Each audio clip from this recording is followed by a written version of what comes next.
When solving an equation with fractions, it's a good first step to go ahead and get rid of those fractions.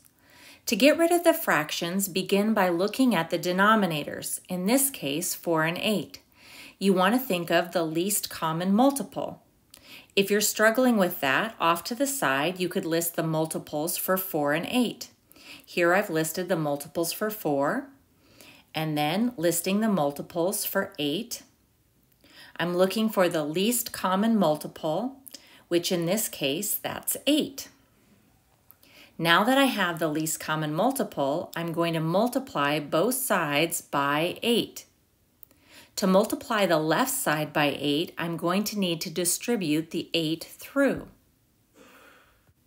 Distributing the 8 through the left-hand side, we will have 8 times 5. Next, minus 8 times 3/4 x, bringing down the equal sign. On the right side, we have 3/8 multiplied by 8. Let's go ahead and multiply. 8 times 5 is 40.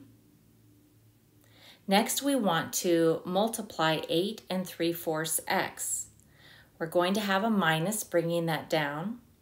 We may want to write the 8 over 1 to help us see what can cancel. Notice the 4 and 8 cancel. 4 fits into 8 twice.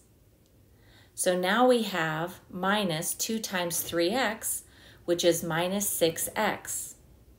On the right-hand side, after bringing down the equal sign, we need to multiply 3/8 and 8.